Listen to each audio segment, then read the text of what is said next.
Senhor esteja convosco. Proclamação do Evangelho de Jesus Cristo segundo São Marcos.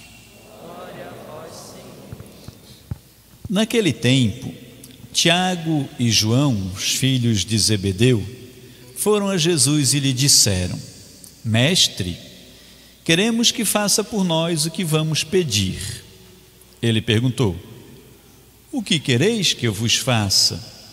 Eles responderam: Deixai-nos sentar um à tua direita e outro à tua esquerda quando estiveres na tua glória. Jesus então lhes disse: Vós não sabeis o que pedis. Por acaso podeis beber o cálice que eu vou beber? Podeis ser batizado com o batismo que eu serei batizado? Eles responderam: Podemos.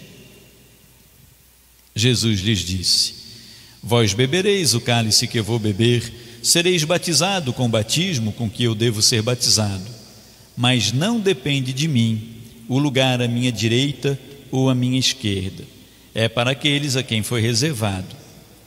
Quando os outros 10 discípulos ouviram isso, ficaram indignados com João e Tiago. Jesus os chamou e disse: Vós sabeis que os chefes das nações as oprimem e os grandes as tiranizam, mas entre vós não deve ser assim. Quem quiser ser grande, seja vosso servo. Quem quiser ser o primeiro, seja o escravo de todos, porque o Filho do Homem não veio para ser servido, mas para servir e dar a sua vida como resgate para muitos. Palavra da salvação. Espírito Santo, luz divina, iluminai-nos. Podemos sentar, estimados do meu coração. Gente santa de Deus, estamos aí, esse é o 20º domingo do tempo comum, 33º domingo, a gente já começa ano litúrgico novo. Estamos no mês de outubro, que é o mês das missões. Veja que bonito o altarzinho tão belamente preparado, Santa Teresinha, as cores dos continentes, o globo terrestre, a camisa missionária, o par de sandálias aqui embaixo dos missionários, o terço missionário de quem reza pela evangelização em todo o mundo, nesse mês de nós rezarmos pelas missões, pedirmos missionários para a obra do Senhor, pedirmos a bênção de Deus, pedirmos que Deus envie missionários para anunciar a palavra. E o Evangelho de hoje, meus amados irmãos, nos fala algumas verdades maravilhosas ao nosso coração. Gostaria de lembrar o que a gente cantou no Salmo, o refrão do Salmo, né? Sobre nós venha, Senhor, a vossa graça, pois em vós nós esperamos. O salmista clama, ele canta o salmo e ele pede para o Senhor: sobre nós venha a vossa graça, porque em vós nós esperamos.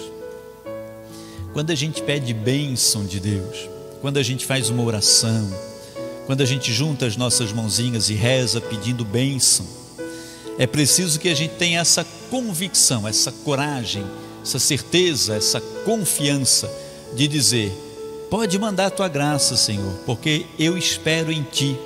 Sobre nós vem a tua graça, porque em vós nós esperamos. O salmista continua dizendo que reta é a palavra do Senhor, tudo o que ele faz merece fé. O Senhor pousa o olhar sobre aqueles que o temem, sobre aqueles que rezam com ele, sobre aqueles que esperam no Senhor. Como a gente viu, esse texto aqui, meus amados, da segunda leitura, carta de Paulo aos Hebreus, é belíssimo esse texto. São Paulo diz assim: temos um sumo sacerdote eminente que entrou no céu. Sumo sacerdote, na época que Paulo escreve, sumo sacerdote é mais ou menos como é o padre hoje, né? O sumo sacerdote era aquele que oferecia sacrifício pelo perdão do pecado das pessoas. Era para o sumo sacerdote que as pessoas levavam o cordeiro que o sumo sacerdote matava sobre o altar e espiava o sangue para perdoar os pecados. Era o sumo sacerdote que entrava uma vez por ano no Santo dos Santos para levar incenso, para perdoar o pecado. Então o sumo sacerdote era aquele que rezava pelas pessoas. para o perdão das pessoas. Paulo diz: temos um sumo sacerdote no céu, alguém que reza por nós no céu, Jesus, o Filho de Deus. No céu, Jesus, o Filho de Deus, reza por mim e por você. Por isso, permaneçamos firmes na fé que professamos, porque a gente professa a fé em Jesus Cristo. Galerinha aí da PJ, toda a racinha aí, ó, todo mundo tem fé em Jesus Cristo, professa essa fé em Jesus. Daqui a pouquinho nós vamos rezar dizendo: creio em Deus Pai Todo-Poderoso, Criador do céu e da terra, creio no Espírito Santo, creio na Santa Igreja, creio na conversão, creio na ressurreição. Isso é a nossa fé. E a gente crê em quem? Nós cremos numa pessoa que é Deus, que é Jesus Cristo, que está no céu, está diante de Deus Pai Todo-Poderoso, que é Deus com Deus, verdadeiro Deus e verdadeiro homem, nosso único Senhor e Salvador Jesus Cristo, um sacerdote que está rezando por nós no céu.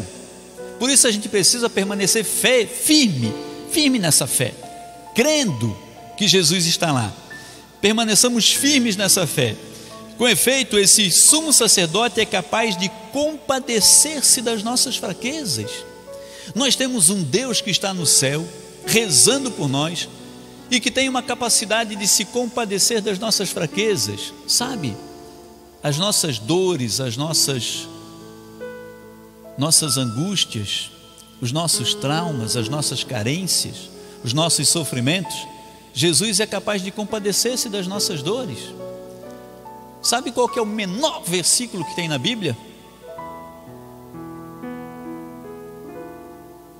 É um que tem 3 palavrinhas só. E Jesus chorou. E Jesus chorou. Chorou pela morte do amigo Lázaro. E Jesus chorou. Chorou. Jesus se compadece. Uma multidão de textos na Bíblia está escrito assim: Deus ouviu o clamor do povo, compadeceu-se e desceu e veio atender. Sabe aquele amigo que a gente sabe assim, ó, se eu precisar dele, eu posso bater na porta que ele me atende. Aquele parente nosso, que a gente pode ir na casa dele de madrugada, que ele vem atender.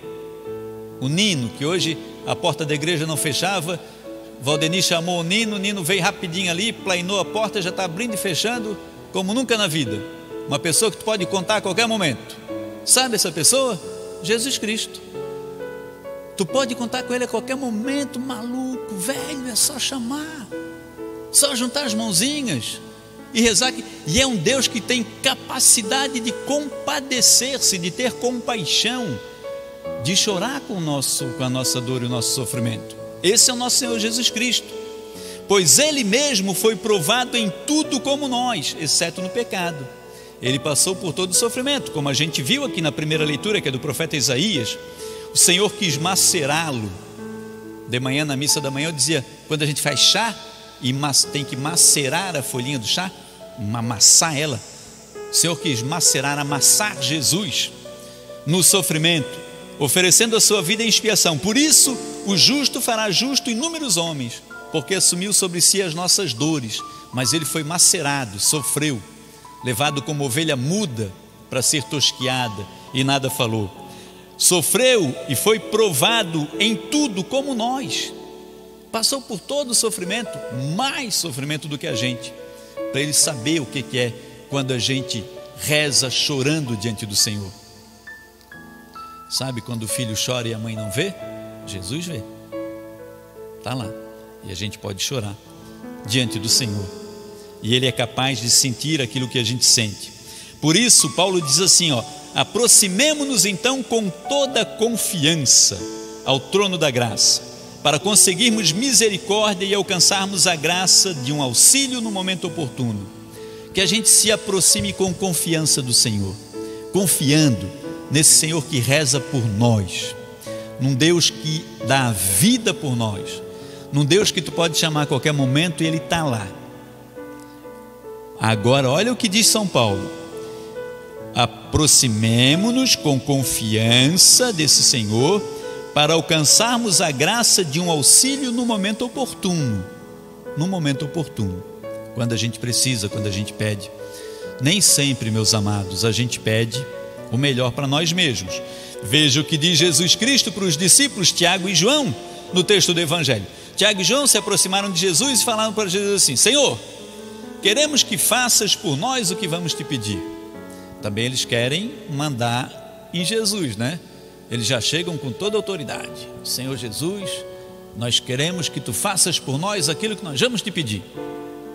Querem que Jesus atenda a eles. E aí Jesus pergunta: o que vocês querem? Eles dizem: Senhor, manda que um de nós sente à tua direita e outro à tua esquerda quando estiveres na tua glória. Eles já estão pensando no céu, né?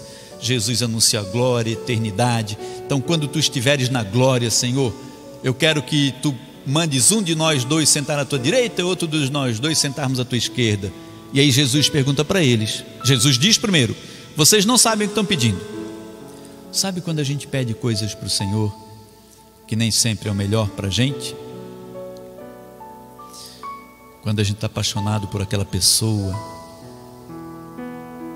que no fundo é um baita de 171, enganadorzinho ou enganadorinha, a gente está apaixonado e a gente pede: Senhor, faz com que ele se apaixone ou com ela se apaixone por mim também.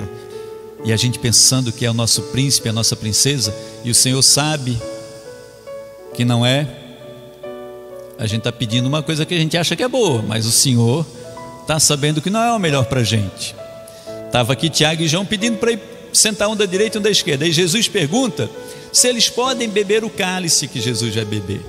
Você pode, meu irmão querido, beber o cálice do Senhor? Sabe aquele cálice que o Senhor diz lá no Getsemane: Pai, se for possível, afasta de mim esse cálice? É o cálice da dor e do sofrimento, é o cálice da provação. Tem um texto muito bom para nós lermos no livro do Eclesiástico, tarefinha para casa, capítulo 2 do Eclesiástico, as provações de Deus, como a gente é provado também. Aí aqueles dois falaram que eles podiam beber do cálice, podiam sofrer com Jesus. Jesus disse: então vocês vão sofrer, mas mesmo assim não cabe a mim reservar um lugar para vocês, só o Pai. Na glória, só o Pai é que sabe. E aí, meus amados, Jesus dá a dica para a gente, essa dica para nós levarmos para casa hoje. Jesus diz assim: vós sabeis que os chefes das nações as oprimem, os grandes as tiranizam, mas entre vós não deve ser assim. Quem quiser ser grande, seja vosso servo. Quem quiser ser o primeiro, seja o escravo de todos. Porque o Filho do Homem, Jesus Cristo, não veio para ser servido, mas para servir e dar a vida em resgate de muitos. Essa palavrinha resgate aqui no original da Escritura Sagrada, ela significa alguém que vai resgatar, é alguém que vai pagar para libertar um escravo. Nessa época, muitos escravos, os senhores tinham seus escravos. Então, o resgate era pagar para libertar alguém, um escravo, tornar um escravo livre. Então, o Filho do Homem vem para dar a vida em resgate, quer dizer, ele vai pagar para libertar. A vida dele é a paga, é o pagamento para nos libertar da escravidão, do pecado, da morte, do erro. E aí ele ensina, se nós queremos ser grandes, se ele já diz assim, se você quer ser grande, ele já concorda que muitos de nós queremos ser grandes. Eu quero ser grande, eu quero ser bom, quero tirar 10 com estrelinha em matemática, 10 com estrelinha em geografia, quero ser bom, né? Quero passar em primeiro lugar no vestibular de medicina, quero ser bom, quero ser o primeiro na minha turma, quero ser bom, quero ser o melhor padre da arquidiocese, quero ser bom. Se você quer ser bom, seja o servo de todos. Jesus não está dizendo que você não tem que querer ser bom, não. Ele só está dando um novo sentido. Quer ser bom? Seja bom com o objetivo de fazer bem aos outros. Quer ser o melhor médico? Seja para ajudar as pessoas, os que não podem pagar, por exemplo. Quer ser o melhor professor? Seja para ajudar as criancinhas. Quer ser o melhor padre? Seja, mas para ajudar a comunidade. Quer ser o melhor pai do universo? Seja, mas para fazer bem para as pessoas. Então, quer ser o melhor? Seja, mas seja o melhor para fazer o bem. Seja o maior para servir, né? Lembre-se, quem quer ser primeiro no reino dos céus, seja o servo de todos. Jesus muda o sentido, muda o foco, muda a direção. Que a gente aprenda com a palavra de Deus. E que a palavra de Deus, meus irmãos queridos, nos ajude a ganhar a vida eterna. Amém.